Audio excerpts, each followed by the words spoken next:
If you want to learn how to finally braid your own hair and have your braids look good, you've clicked on the right video. Hi, I'm Annie, and if you're new, my job on the internet is to make your hair your favorite accessory. And today I want to talk through some tips and tricks on how to braid your own hair to make it like a little bit easier and make your braids look better. I feel like a lot of us know the typical 3-strand braid, French braid, Dutch braid, rope braid. There's a bunch of braids out there.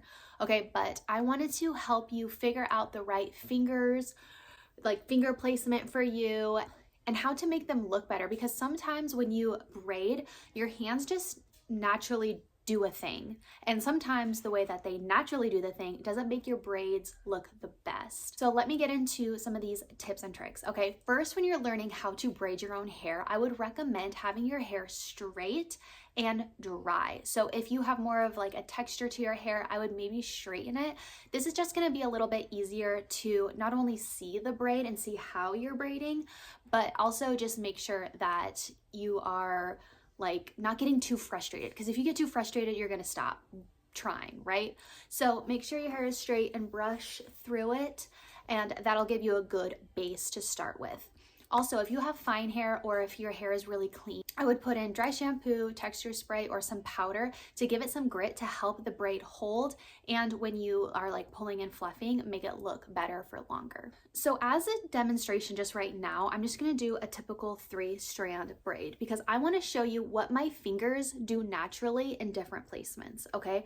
So if you wanna braid your hair like a bang on the side, my fingers automatically will do a Dutch braid, and that means that the braid sits on top of the hair and I braid under like so. Okay, I'm putting it under the middle strand, under, under, under, and it just kind of looks more defined.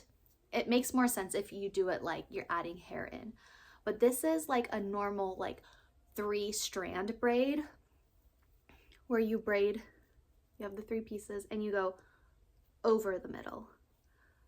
See, this doesn't feel as natural to me.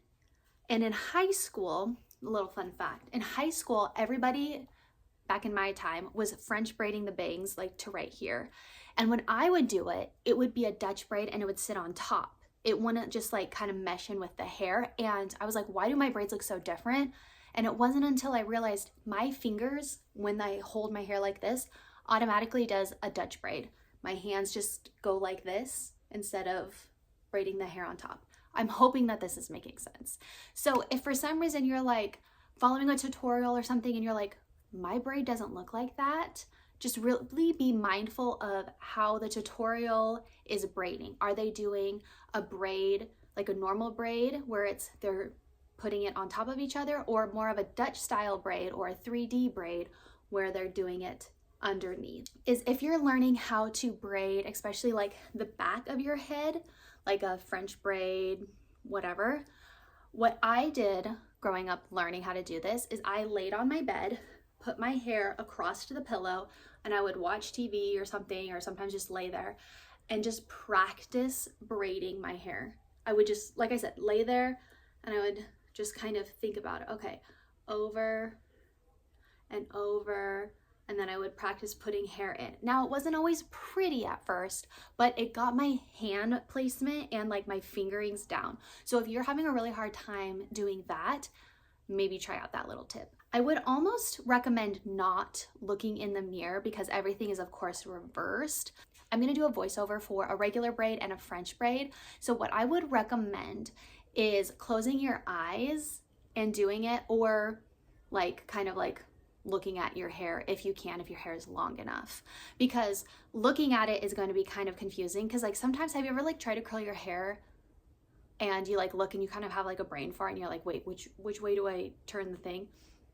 If you haven't, I feel stupid. But anyways, so try that and like not look in a mirror. Okay, also, when you are braiding, I'm gonna give you an example, and I will also have it in the voiceover. I'm gonna put where the voiceover for the braid is gonna be.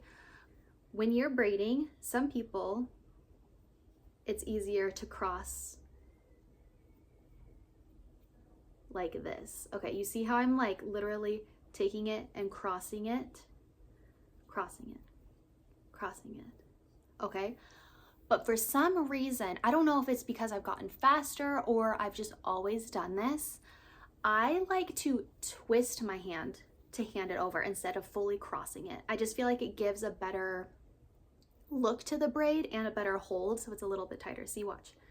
I kind of twist to put it in the middle. See? And then I kind of, because I grab the middle and I twist it in. And I twist it. And I twist. Okay? Twist. It's still gonna give you a braid even though I'm like technically like twisting, but see? But also this way, my hands, it's not natural for me to braid this way. Like, I don't even know what my fingers do. I just kind of do, and I split it. I take this, and then I take my ring finger. So it's just like really weird how I naturally do it. Once again, in the voiceover tutorial, I do it kind of more how everybody braids, but the trick is to find how it just kind of goes naturally, okay? These tips might, now that I'm thinking about it, might not be helpful, but it might just make more sense to some people where they're like, why do my braids suck? Or why does it not look the same? So these might answer some of your questions. Also, if you have longer hair and you start braiding, the ends can tangle so that you don't have to use a hair tie. Use that to your advantage so you don't have to use a hair tie. Then you take a hole and you just flip it through. And then what you can also do is take like a fine tooth comb or a teasing brush and just kind of tease the ends if you have really fine hair and it might slip through. But that's just a little tip and trick. Also, if you're like, okay, I love braids, I can braid, blah, blah, blah, but they don't look defined. They don't look big, voluptuous, like there's like no dimension. Look at your first hair color, okay? Do you have dimension in your hair color? Because if you have like an all over like dark brown, your braids aren't gonna show. The intricacy isn't gonna show. So if you want that, you need to get probably highlights as opposed to like low lights if your hair is really dark, but that's gonna help your braids stand out more. Also, are you pulling the braid apart or pancaking to make it look fuller? Okay, so there's a few different ways that you can pancake or make a braid look fuller, okay? So some people will just pull the braid, like pull and fluff, or like if I had a hair tie, they would just kind of pull it like that to fluff it. What I like to do to make it huge is I grab the edge, okay? The edge.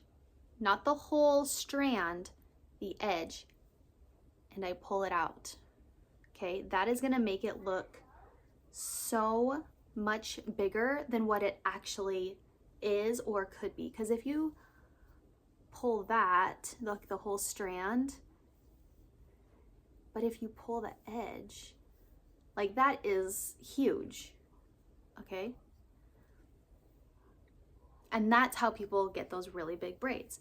And if your braids don't stay, you need to have texture in your hair. You need to have grit. You need to have some kind of product to be holding it.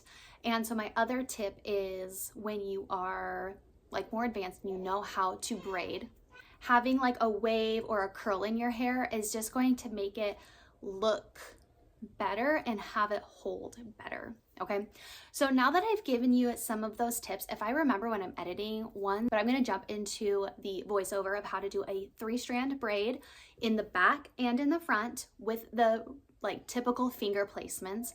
And then I'm also going to be doing a French braid from the back and in the front with like typical finger placements. So I hope that this is helpful. Let me know if you've learned anything or if you have any tips for braiding, and I will talk to you guys in the next video. Bye. So section your hair into 3 equal sections, and I have yarn here, but it didn't really work out like I was thinking. But anyways, what you're gonna do is take the hot pink side from your right, cross it and hold with your left hand, your pointer finger and thumb. So now it's the middle section, bringing that green section to the right. Then what you're going to do is I just drop that section and I cross the light pink one over to my right hand with my pointer finger and my thumb and pull it tight. You want to pull it tight every single time, and you're just going to continue. Cross it over into the middle and hand your right hand to your left hand, and you just can just drop the middle section. And then you're going to want to figure out what is best for you for placement, but this is pretty much the easiest way to do a 3-strand braid. Cross, drop the middle section, and grab it. This is going to be also great just for starting. And if you have long hair, it can be tricky to switch to the front to then try to braid. So if you want, you can just keep braiding and bring it up. I will show you in the French braiding clip how I do that. Because even sometimes I get confused when I bring the braid from the back to the front to continue it off. But as you can see, I'm just crossing it over and bringing it under. And that's how you're going to get the regular 3-strand braid.